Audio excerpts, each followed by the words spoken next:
Which bees are better? Russian bees, Italian bees, Saskatchewan bees, queens? Which one do I pick? Which one is going to really help your bees make it through the winter? Carniolan, Cordovan, there's so many different buckfast. You know, which one is really going to save the day? I want the best package of bees with the best queen in it.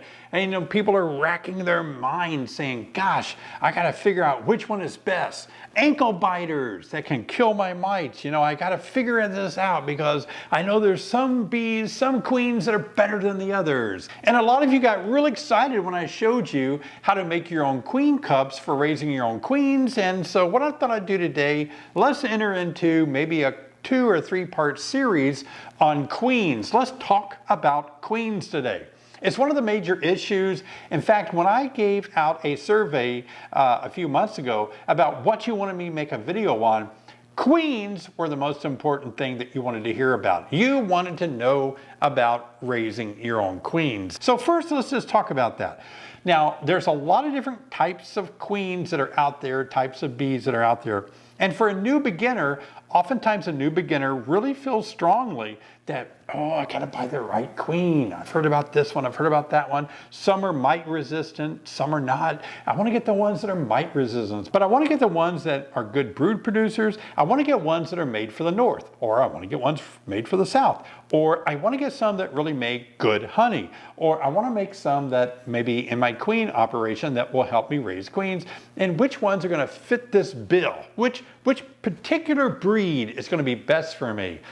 Wow, that is such a hamster wheel of trying to figure this out that it's exhausting.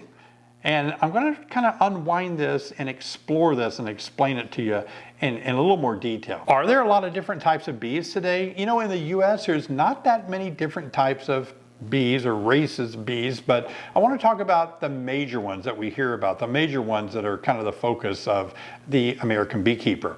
And this is different if you live in different parts of the world.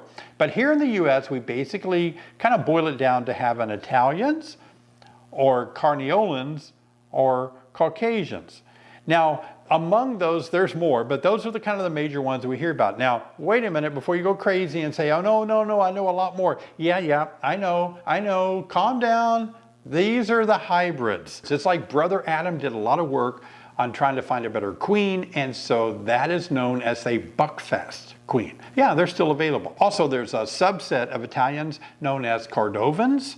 And then we keep going down the list of more hybrids, such as the Russian bees, or even the Africanized bees. The Africanized bees are a cross between bees from Africa and the Italian bee that actually were studied in Brazil to make a better bee, a better honey-producing bee with maybe less aggressive tendencies in about 1957 in Brazil. Unfortunately, about 26 swarms occurred of that bee, that type of bee. And so in about the late 80s, maybe 1990, they made their way into southern US states like Texas. And so you have the Africanized bees. And then we have other hybrid bees like the ones being hopefully developed to be more mite resistant, like the ankle biter at Purdue University, maybe known for their ability to bite the legs off of mites, or the Saskatchewan bees as well. A lot of people are kind of trying these different types of bees, trying to produce different results, better characteristics. Now, before you go crazy about thinking that you can find the perfect queen that is going to help you be a very successful beekeeper, look, that particular type of queen, I personally feel is going to make only a slight difference. In fact, as a new beginner, you may not even tell. You probably won't even notice it. So if you ever think that you're going to find a perfect queen that will make it through winter, not have any mite issues at all, make you just gallons of honey all the time, never face any diseases, be resistant to pests and diseases and all, if you're looking for that queen, don't bother. That queen is not out there. Now, there are certain types of bees that probably do have more of traits that will complement in some of those areas. But if you want to forego learning about bees, learning how to be a good beekeeper, learning how to manage bees so that they do stay healthy, then, and you're going to put all your weight on the queen saving the day, that's not going to happen. I'm sorry, it will not happen. I've chased that dream and I've tried all that, and it doesn't happen. It's up to the beekeeper to come alongside of a very good queen and help that colony be very strong. So don't go down that road of trying to find the perfect queen.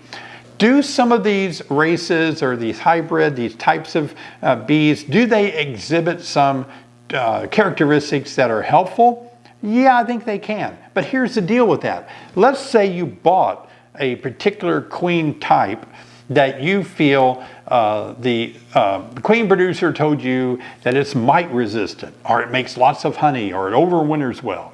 Okay, you're like, great, I'll take that one. I'll start a colony with that queen. Whew, then everything will be fine after that. Well, what happens is usually a strong colony will swarm. Maybe not the first year, but certainly, hopefully the second year, they will want to swarm, and they will swarm. They'll wait till you're gone to work or you're not looking, and they'll swarm. That's when the old queen, the one that you wanted so badly, she will leave with half the colony. And that swarm will just go out and make their own hive.